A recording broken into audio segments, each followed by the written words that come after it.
കൂട്ടുകാരുമായിട്ട് എവിടെ പോകുന്നു? ആംസ്റ്റർഡാം പോകുന്നു. അങ്ങനെ ഞങ്ങൾ യാത്ര പുറപ്പെട്ടിരിക്കുകയാണ്. സ്റ്റാർട്ട് ചെയ്തത് രാവിലെ എത്ര മണിയാണ്? രാവിലെ 7:39. അപ്പം കാണാം. ഞങ്ങളങ്ങനെ ഹാംബർഗ് എത്തിയിട്ടുണ്ട്. ഫ്ലിക്സ് ട്രെയിൻ നോക്കി തേടി ഓടിക്കൊണ്ടിരിക്കുക. എവിടെയാണ്, എന്താണ്, ഞങ്ങളത് പിടിക്കുമോ ഒന്നും അറിയത്തില്ല. കാണാം. நாங்க அப்படி ஃப்ளிக்ஸ் பஸ் ரீச் பண்ணிட்டோம். வெயிட்டிங் ஃபார் பண்ணுறோம்.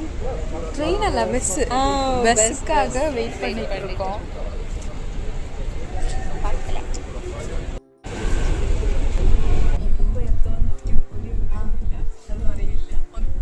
ഈ വട്ടിൻ്റെ കൂടെയാണ് ഞാൻ പോകുന്നത്. സേഫാ പോയിട്ട് വരുമോ?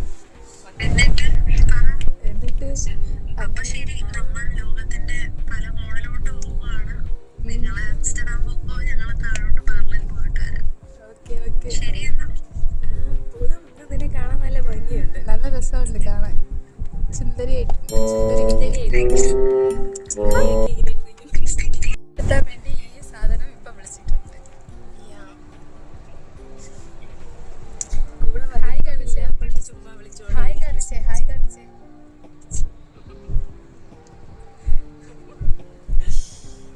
ഇവരൊക്കെ ഞങ്ങളെ വിട്ടിട്ട് കൂട്ടാതെ വേറൊരു സ്ഥലത്ത് പോവാ.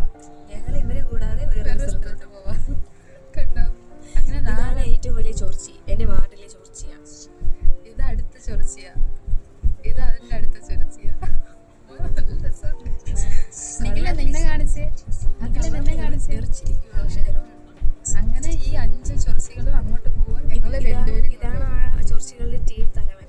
ലീഡറാണ്. തലവി സ്റ്റക്ക്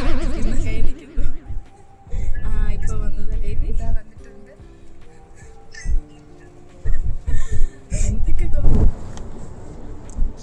അങ്ങനെ ഗൈസ്, ഞങ്ങൾ ജർമ്മനി കഴിഞ്ഞു നെതർലാൻഡ് ബോർഡർ എത്തിയിട്ടുണ്ട്.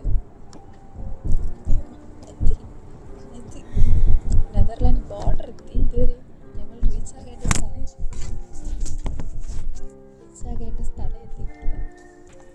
അതുകൊണ്ട് നമുക്ക് ഇനി പൊക്കോണ്ടിരിക്കുന്നു. നോക്കാം എവിടെ എത്തും, എവിടെ എത്തിച്ചേരും. ഈ ബസ് പകുതി വഴിയിൽ വന്ന് ചാടി വീഴുമോ, മറിഞ്ഞു വീഴുമോ? ബസ് ഇവള് മറിഞ്ഞു വീഴുമായിരിക്കും. എനിക്ക് ബസ്സിന് ഒരു പ്രശ്നം വരില്ല. ഞാൻ മറിഞ്ഞു വീഴത്തില്ല. ഞാൻ സ്ട്രോങ് ബോഡിയാണ്. ചേച്ചി കയറിയിട്ടില്ലേ?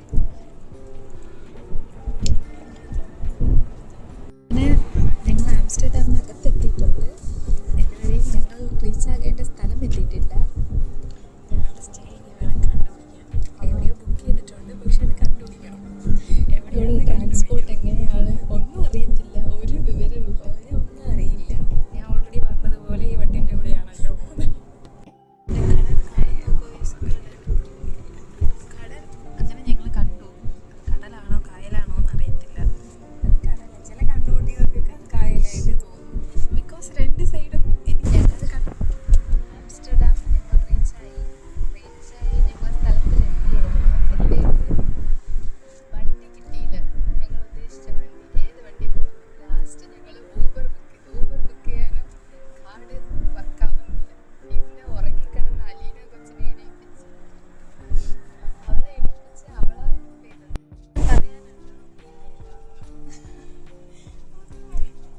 അമ്മ പറയാനില്ല. അവിടെ പോയിട്ട് തന്നെ എന്തെങ്കിലും കഴിക്കണം. ഇവിടെ ഒരു കടയോ ഒന്നുമില്ല. ഒരു കാട് എന്നറിയത്തില്ല. അങ്ങനെ ഞങ്ങൾ ഈ സ്ഥലത്തിൻ്റെ പേരെന്തോ കാണും. എന്തോ പീലാണ് തുടങ്ങുന്നത്. ആ സ്ഥലം എത്തി. ഹോസ്റ്റലിൽ പോയി ലഗേജൊക്കെ വെച്ചു. എന്തോ ഇതാണ്. ഇപ്പം ഞങ്ങൾ മിൽക്ക് വേ ബ്രിഡ്ജ് കാണാൻ വേണ്ടി പോകുവാണ്. എന്നിട്ട് എന്ത് നടക്കുമെന്നൊന്നും അറിയത്തില്ല. അതിനെ ചുറ്റിയുള്ള എന്തെങ്കിലുമൊക്കെ ഏതൊക്കെയോ ബ്രിഡ്ജ് വരുന്നു. അത് തന്നെ. എങ്ങനെയെങ്കിലും ഞങ്ങൾ മിൽക്ക് വേ ബ്രിഡ്ജ് കണ്ടുപിടിച്ചിരിക്കും. ഇതായിരിക്കണം മിൽക്ക് വേ ബ്രിഡ്ജ്. ഞങ്ങൾ കണ്ടുപിടിച്ചിട്ടുണ്ട്. ഇതാണ് മിൽക്ക് വേ ബ്രിഡ്ജ്. இதுதான் கைஸ் மில்க்வே பிரிட்ஜ்னு சொல்லி ஏமாத்துறாங்க ஊரை. இதான் milk way bridge. It's so called something. Guys ഞങ്ങൾ മിൽക്ക് വേ പാലം കയറി കണ്ടു. അപ്പുറത്ത് കനാലൊക്കെ കണ്ടു. അവിടെയും കനാലുണ്ട്. അതൊക്കെ കണ്ടു. ഫോട്ടോസ് കുറേ എടുത്തു. പിന്നെ നമ്മളിവിടെ ബായ് പറഞ്ഞ് ഇറങ്ങുന്നു. പോയി ഫുഡ് കഴിക്കുക, ഹോസ്റ്റലിൽ പോവുക, ഉറങ്ങുക. ഇതാണ് ഞങ്ങളുടെ പണി. എങ്കിലേ നാളെ നല്ല അതിന് എന്നാലേ നാളെ നമുക്ക് നല്ല ഫോട്ടോസ് എടുക്കാൻ പറ്റത്തുള്ളൂ. ഒരു ടയേർഡ്നെസ് മാറത്തുള്ളൂ. ബിക്കോസ് ഇന്ന് ഞങ്ങൾ ടോട്ടലി ടയേർഡാണ്. അതുകൊണ്ട് എനർജി ഇല്ല ഇനി അടുത്ത്. അതുകൊണ്ട് എനർജി കയറ്റാൻ വേണ്ടി ഫുഡ് കഴിക്കാൻ പോകുന്നു, കിടക്കുന്നു. അപ്പം നാളത്തെ വ്ളോഗിൽ കാണാം. ചൂസ്. Bye bye.